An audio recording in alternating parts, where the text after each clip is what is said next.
this is still my attitude, but I recognize that there's not. It's because you're a Christian now. Yeah. You believe in forgiveness. So I guess what I'm trying to say is, I guess this is still my position, but I don't think it's a very helpful attitude to carry around with you. So like, this is still what I think of things, but it doesn't matter because there are very few people who think of things the way I do. And I want to be able to work with them and talk with them. So there was a bit I wanted to address earlier, which is, so we had a whole episode, maybe it's years ago now, that titled, "You're not making liberal socialist, you're making socialist liberal," about this very phenomenon of tailism, in which,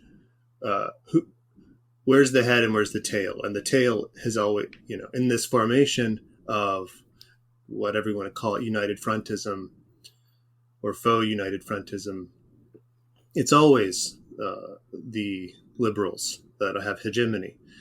And I think the people who maybe are involved in maybe the best instances of DSA are trying to, they're still advancing the premise that the left cannot win without the liberals, very much so. And they're sort of exploiting that splayed area and centering the working class. But I think they're trying to contend that it can be reoriented, that they can make the liberals tail their agenda. My contention is that that's not the case. Okay. At least not without some very concrete material changes. And also, just to be very clear, this is very much not an argument, and I'm not advocating for yet another purified, this is some small grouping with the right thinking, which is really the reason why I call the next section the welcome death of the microsect. Yeah. Right. Okay. Yesterday, today, and tomorrow. This is how I feel about the welcome death of the microsect. All right. Well, let's dive in then. All right. So, as you mentioned, the welcome death of the microsect.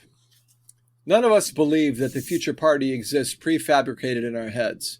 We cannot conjure the party into existence, but neither can we simply wait for history to catch up to our desires. This familiar conundrum has led scores of militants to try to build lab-perfect miniature version of the party in the hopes that the events will sweep their particular group, staffed by trained, educated, and well-placed cadres, to prominence in the movement once the time is finally right and the people have caught up. We have no desire to revert to this sort of pre-DSA fantasy party building at the margins. I like fantasy party building, like fantasy football. Mm-hmm, mm-hmm. Yes. But less useful. Less useful than fantasy football. Way less useful than fantasy football because it's way less fun. Yeah.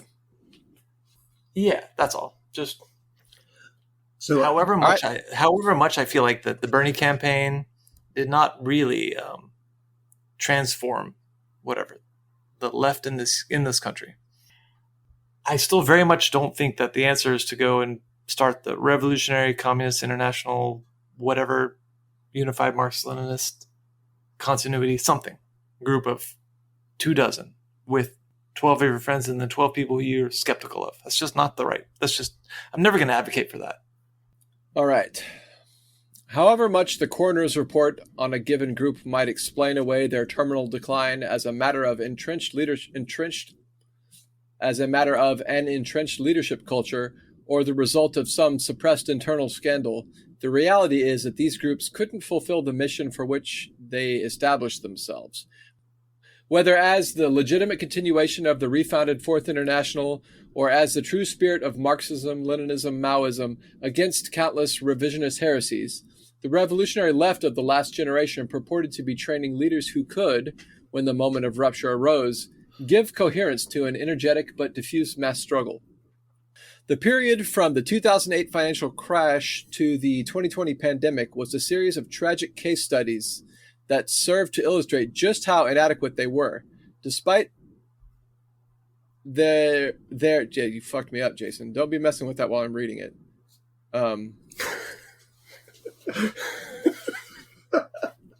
You guys should have a brother squabble right now. Just The period from the 2008 financial crash to damn it. That's a good band. No, it's a really bad band. Really? It's an okay band. They've got some good songs. All right. The period from the 2008 financial crash to the 2020 pandemic was a series of tragic case studies that served to illustrate just how inadequate they were, despite their decades of nominal preparation and all their grandiose claims to a naturally occurring eventual ascension to revolutionary leadership.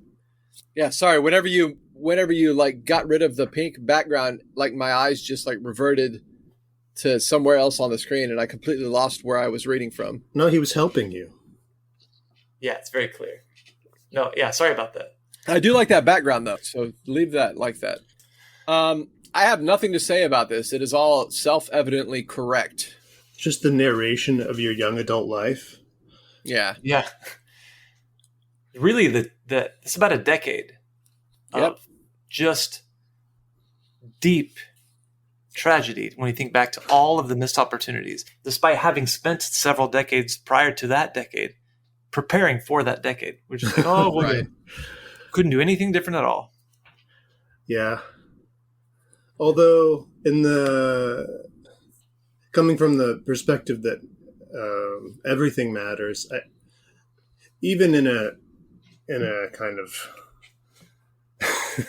diminished way, I do think all these microsects played their part, sort of connecting history in whatever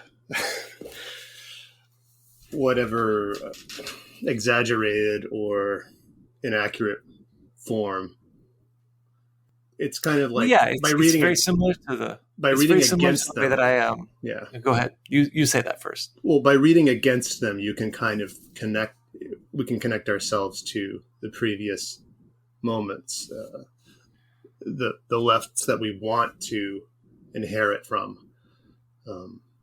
They're containers of things, good and bad. Yeah, this is how my knowledge of and appreciation of the actuality of Hegelian philosophy has really saved my capacity to hope, because I think that the way that things happen dialectically is much more complex. Yeah. And like you just said, these stories of failure are not just stories of, a whole regrettable century, but also there's also a lot that goes into what is coming. Mm-hmm. So not just stuff that we learn from what we have done, but the very new ideas which we eventually develop are in fact pregnant within the bad ideas we had before. And including these bad ideas, I'm also thinking this way with regard to the DSA. With regard to electoralism, with regard to tailing liberals, I think all of these things that we have criticisms of unfold in ways that are not predictable always. Yeah, sure. I do just want to comment on how this this second section on the microsect is essentially a confession. There's kind of I just think it's kind of phenomenal the amount of interrogation you've done, both of you, who were had leadership roles in this this organization in the past, and how much kind of has had to die off, how much you've had to grieve and process, and because this is straight up heresy coming from all it that. Is. But the whole point of this is that obviously the first part is for people who are disappointed and disillusioned with what has happened or what happened with the DSA during a certain period. The second part is for those same people wanting to do something I also disagree with. It's okay, that didn't work, but you know what else doesn't work? And then that's the establishing. What else doesn't work? This, and I'm going to read it right now. Yes. Their model of recruitment has been similar to that of the DSA, but with more requirements for membership. This has led some groups like the ISO, PSL, and Socialist Alternative to punch above their weight in terms of energizing people within the episodic social movements dominated by liberal NGOs. This turns out to be the absolute limits of their capabilities. For all their efforts, these groups exist as little more than militant versions of the DSA, with the same level of influence inside the working class and the same amount of weight to leverage in the process that will eventually bring forth the Workers' Party. Processes that will eventually bring forth the Workers' Party. If and when the American working class establishes its own independent political vehicle, it will be entirely over the heads of such groups. And that, I think, is the most important thing in this entire document. Yeah. That's something I just unequivocally would just restate that. I still very much feel this way. The new workers' movement will not come out of the left. Because the left, as we've mentioned 1,000 times on this show, is entirely a product of that ecosystem that exists around liberal NGOs.